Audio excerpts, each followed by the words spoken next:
জয় শ্রী গৌর নিতাই, জয় শ্রী চৈতন্য মহাপ্রভু, জয় শ্রী নিত্যানন্দ প্রভু। হৃদয়ের গভীরতম কোণে যে প্রেম লুকিয়ে আছে, আজ সেই প্রেমের কথা শুনব।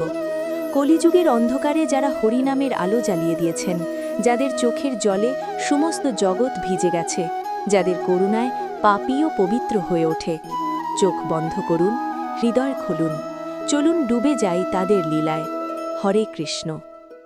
নদিয়ার মায়াপুরে ১৪৮৬ সালের ফাল্গুন পূর্ণিমা, চন্দ্রগ্রহণের গভীর রাতে যখন সবাই ভয়ে কাঁপছে, তখন সচিমাতার কোলে এলেন সেই সোনালি শিশু।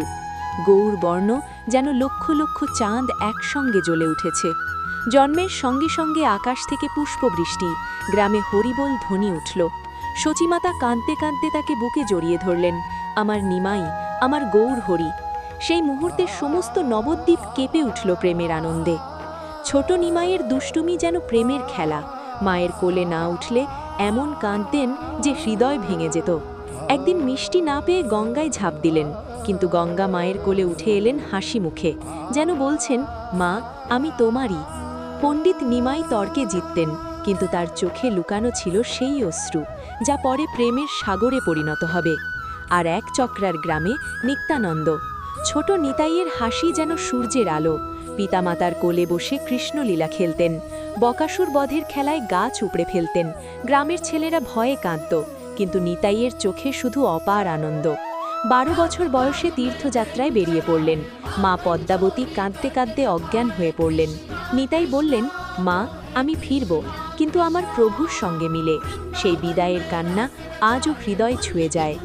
নবদ্বীপে নিত্যানন্দ এলেন। গৌরাঙ্গের হৃদয় যেন চিনতে পারল।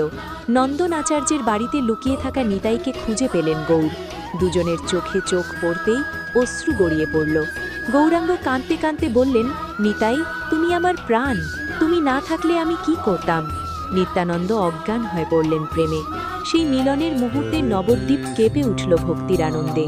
তারপর সংকীর্তন, রাস্তায় রাস্তায় খোল করতাল, গৌর নাচছেন, নিতাই নাচছেন, চোখ দিয়ে অশ্রু ঝরছে, গলা ফেটে যাচ্ছে হরে কৃষ্ণ বলতে বলতে। জাতপাত ভুলে সবাই যোগ দিল, হৃদয় যেন ফেটে পড়ছে প্রেমে। কিন্তু সবচেয়ে হৃদয় বিদারক লীলা জগাই মাধাই।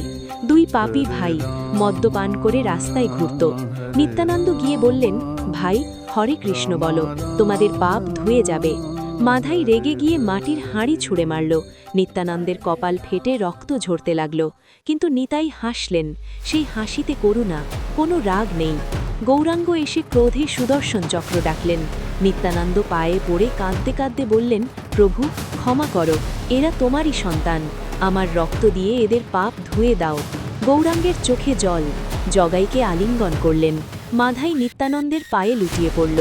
সেই মুহূর্তে দুজনের হৃদয়ে প্রেমের আগুন জ্বলে উঠল। পাপী থেকে ভক্ত, এটাই নিত্যানন্দের অসীম করুণা। গৌরাঙ্গ সন্ন্যাস নিলেন কাটোয়ায়।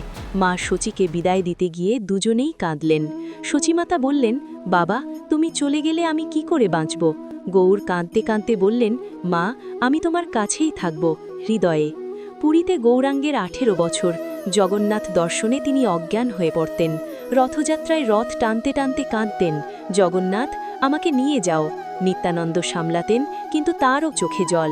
শিক্ষাষ্টক রচনা করলেন। প্রত্যেক শ্লোকে প্রেমের কান্না। ত্রিনাদপি শুনিচেন, আমি যেন তৃণের চেয়েও নীচ হই, তোমার নাম জপতে জপতে চোখে জল আসুক। নিত্যানন্দ খড়দাহে ফিরে গেলেন, কিন্তু হৃদয় সবসময় গৌরের কাছে। তার করুণা অসীম, পতিত পাবন। ১৫34 সালে পুরীতে গৌরাঙ্গ জগন্নাথ মন্দিরে ভাবাবেশে লীলা সমাপ্ত করলেন। ভক্তরা কাঁদতে কাঁদতে বলল, প্রভু, আমাদের ছেড়ে যেও না। নিত্যানন্দ ১৫৪২ এক চক্রায় বঙ্কিম রায় মূর্তিতে লীন হলেন, কিন্তু তাদের প্রেম আজও বেঁচে আছে, প্রত্যেক হরে কৃষ্ণ জপে, প্রত্যেক অশ্রুতে। জয় শ্রী গৌর মহাপ্রভু, জয় শ্রী নিত্যানন্দ প্রভু। তাদের চরণে লুটিয়ে পড়ি, হৃদয় দিয়ে বলি, হরে কৃষ্ণ। চোখের জল মুছে নিন আর জপ করুন, জয় গৌর নিতাই।